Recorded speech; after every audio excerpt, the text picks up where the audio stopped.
हाँ, नमस्कार दोस्तों एवं छात्र छात्राओं। जीके रविंद्र चौहान चैनल के ऊपर मैं फिर से आज नया टॉपिक लेकर के राजस्थान में प्रतिहार वंश आपके बीच में फिर से हाजिर हूँ। राजस्थान के इतिहास में राजस्थान के इतिहासकार, राजस्थान के शिलालेख, राजस्थान की सिक्के, ये 3-4 टॉपिक शुरुआत में डाल दिए हैं। आज जो हम राजपूतों की उत्पत्ति के सिद्धांत वो भी डाल दिया था। आज है प्रतिहार वंश। प्रतिहार वंश देखो, पीछे की क्लास में मैंने बताया था कि गुरु वशिष्ठ ने और माउंट आबू नामक स्थान के ऊपर यज्ञ किया था। ये जगह है यहां पर माउंट आबू। माउंट आबू नामक स्थान के ऊपर गुरु वशिष्ठ ने यज्ञ किया था और उस यज्ञ के द्वारा 4 राजपूत जातियों की उत्पत्ति हुई। Number 1 Pratihara, number 2 Parmar, number 3 Chalukya, number 4 Chauhan. 4 Rajput जातियों की उत्पत्ति हुई। इनको नंबर वाइज से पढ़ेंगे तो सबसे पहले आता प्रतिहार। प्रतिहार प्रतिहार वंश। देखो, प्रतिहार वंश से संबंधित क्या क्या प्रश्न बनते हैं। ये प्रतिहार मोहनोत नैणसी ने एक पुस्तक लिखी थी, नैणसी ख्यात। इस पुस्तक के अंदर प्रतिहारों की भारत के अंदर कुल 26 शाखाएं बताई। ये भारत है और भारत के अंदर मोहनोत नैणसी ने अपनी पुस्तक में यह उल्लेख किया कि भारत में इन्होंने 26 जगह शासन किया और जिन 26 जगहों पर शासन किया वही क्या कहलाई, 26 शाखाएं कहलाई। तो प्रश्न क्या बनता है, मोहनोत नैणसी ने अपनी पुस्तक नैणसी ख्यात में प्रतिहारों की कुल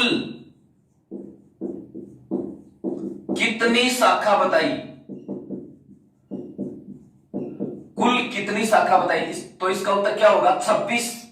यानी ये मोहनोत नैणसी, यहां पर मारवाड़ का शासक था जसवंत सिंह। उस जसवंत सिंह का दरबारी था ये। जसवंत सिंह का दरबारी विद्वान था। इसने एक पुस्तक लिखी थी नैणसी ख्यात। तो मोहनोत नैणसी की पुस्तक नैणसी ख्यात में प्रतिहारों की या गुज्जर प्रतिहारों की कुल कितनी शाखाएं बताई गई हैं, 26 शाखाएं बताई गई हैं। अपने राजस्थान के अंदर प्रमुख शाखाएं कितनी थी, 2। इस पुस्तक में राजस्थान में प्रमुख शाखा की बात करें तो राजस्थान में प्रमुख शाखा 2। अब देखो, राजस्थान के अंदर कौन कौन सी शाखा थी। एक तो ये मंडोर शाखा, मंडोर जोधपुर में पड़ता है। एक तो मंडोर शाखा, दूसरी भीनमाल शाखा, भीनमाल जो जालोर में पड़ता है। मोहनोत आज अपने टॉपिक है प्रतिहार वंश।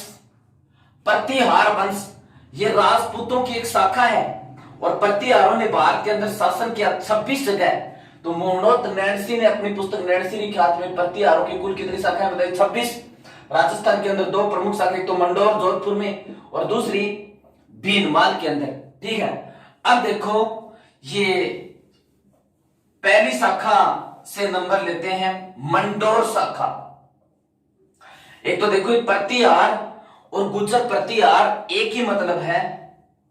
प्रतिहार और गुज्जर प्रतिहार एक ही मतलब है। डॉक्टर गोपीनाथ शर्मा है ना, डॉक्टर गोपीनाथ शर्मा, डॉक्टर गोपीनाथ शर्मा के अनुसार, यानी डॉक्टर गोपीनाथ शर्मा ने क्या बताया है इन प्रतिहारों से संबंधित। गोपीनाथ शर्मा के अनुसार 6वीं शताब्दी के मध्य तक राजस्थान नाम का कोई भी उल्लेख नहीं था। 6वीं शताब्दी के मध्य तक राजस्थान नाम का कोई उल्लेख नहीं था। यानी इस क्षेत्र का नाम उस समय राजस्थान थोड़ी नहीं था, राजस्थान नाम का कोई उल्लेख नहीं था, न कोई राजस्थान नाम की इकाई थी। मरु प्रदेश का एक भाग गुजरात कहलाता था। यानी यह मरुस्थल है, यह मरु प्रदेश राजस्थान मरु प्रदेश, इस मरु प्रदेश का एक भाग गुजरात कहलाता था।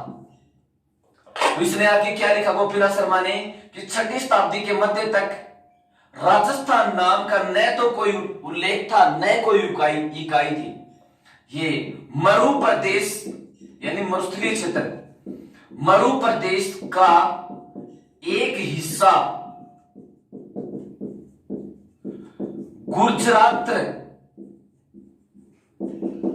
कहलाता था, या मरु प्रदेश का एक हिस्सा गुजरात था जिस पर प्रतिहारों ने शासन किया, इसलिए वो गुर्जर प्रतिहार कहलाए। यानी ये मरु प्रदेश मरुस्थलीय प्रदेश, यहां पर गुजरात नाम का कोई क्षेत्र था, मरु प्रदेश का कुछ हिस्सा गुजरात था और गुजरात के ऊपर प्रतिहारों ने शासन किया, प्रतिहारों ने शासन किया, इसलिए ये गुर्जर प्रतिहार भी कहलाते हैं कि गुजरात क्षेत्र के ऊपर शासन करने वाले। मरु प्रदेश का एक हिस्सा गुजरात कहलाता था जिस पर प्रतिहारों ने शासन किया, अतः इनको गुर्जर प्रतिहार भी कहते हैं। तो प्रतिहार और गुर्जर प्रतिहार एक ही मतलब हो गया। डॉक्टर गोपीनाथ शर्मा के अनुसार 6वीं शताब्दी के मध्य तक राजस्थान नाम का कोई उल्लेख नहीं था। मरु प्रदेश ये मरुस्थलीय क्षेत्र, इसका एक हिस्सा गुजरात था और मरु प्रदेश का एक हिस्सा गुजरात कहलाता था जिस पर प्रतिहारों ने शासन किया, अतः इसको गुर्जर प्रतिहार भी कहते हैं। ठीक है, अब देखो इसके बाद में इसके ऊपर अगला प्रश्न क्या बनता है। ये गुर्जर प्रतिहारों की जो पहली शाखा है वो मंडोर शाखा, इस मंडोर शाखा के ऊपर बस 2-4 प्रश्न बनते हैं। मंडोर शाखा,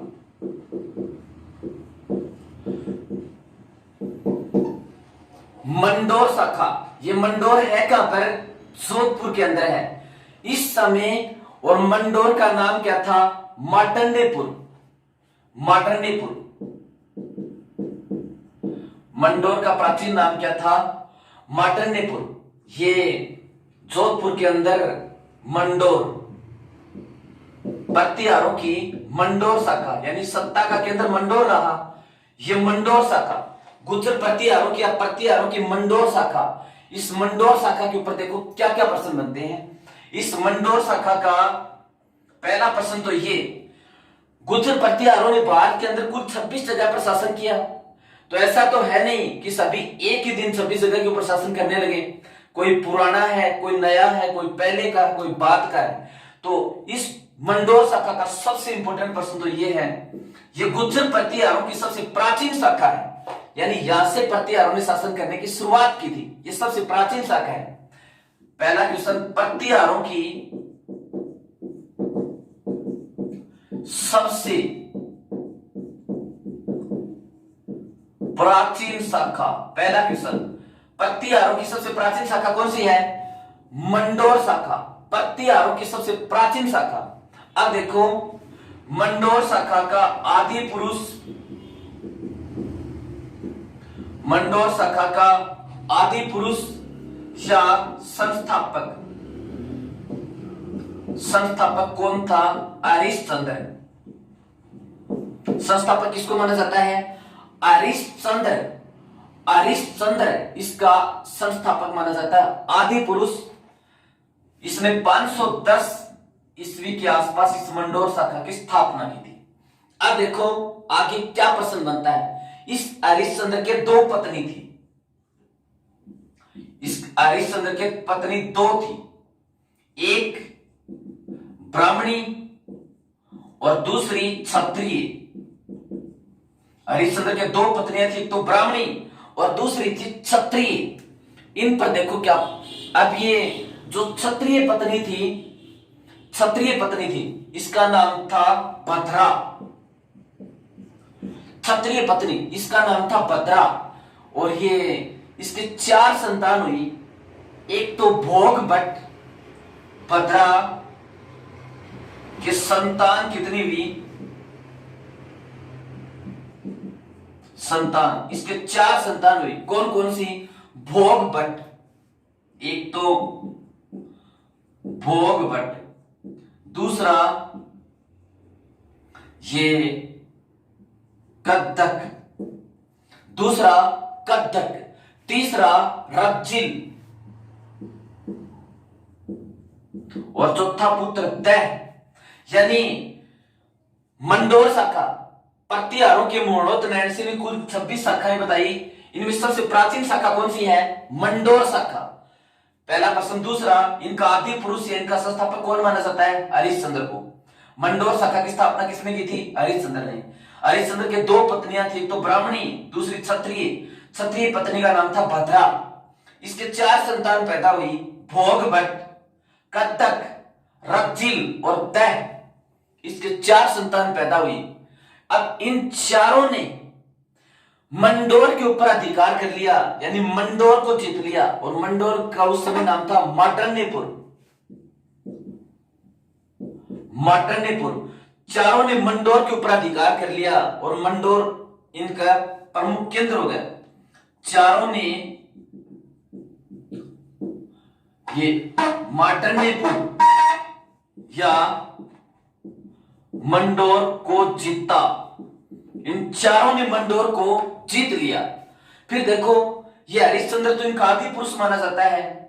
फिर राजवंश का जो संस्थापक थोड़ा सा भिन्न है कि इनका आदि पुरुष या संस्थापक, मंडोर शाखा का आदि पुरुष या संस्थापक या मूल पुरुष, वो तो कौन हो गया? हरिश्चंद्र।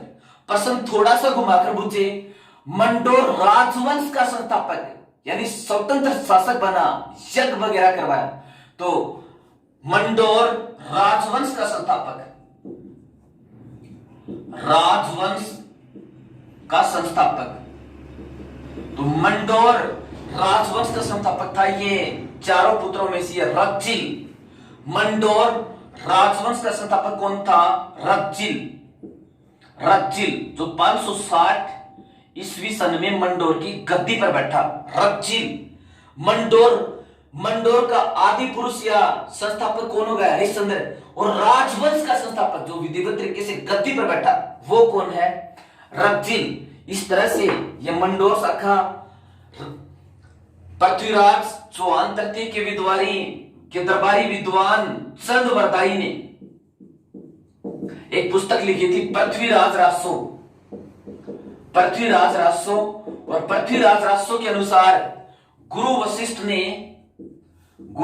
वशिष्ठ ने यहां पर माउंट आबू नामक स्थान के ऊपर यज्ञ किया था और उससे 4 राजपूत जातियों की उत्पत्ति हुई। सबसे पहले प्रतिहार, फिर परमार, फिर चालुक्य और सबसे लास्ट के अंदर किसकी उत्पत्ति हुई? चौहानों की उत्पत्ति हुई। चौहानों की उत्पत्ति। तो पहला जो वंश था प्रतिहार, प्रतिहारों के मूर्णोत्तर नैनसी ने कुल 26 शाखाएं बताई। सबसे प्राचीन शाखा मंडोर शाखा। मंडोर शाखा का आदि पुरुष या संस्थापक हरिश्चंद्र 510 ईस्वी सन में। इसके 2 पत्नियां थी, ब्राह्मणी और दूसरी क्षत्रिय थी। क्षत्रिय पत्नी भद्रा। इसके 4 संतान थी, भोग भट्ट, कत्तक, रज्जिल और दैह। ये 4 संतान थी। चारों ने और ये मांडल्यपुर को जीत लिया और रज्जिल शासक बना। तो मंडोर के राजवंश इसके बाद में चलने लगा। तो राजवंश का संस्थापक कौन हो गया? रज्जिल। इस तरह से ये मंडोर शाखा सबसे छोटी सी है।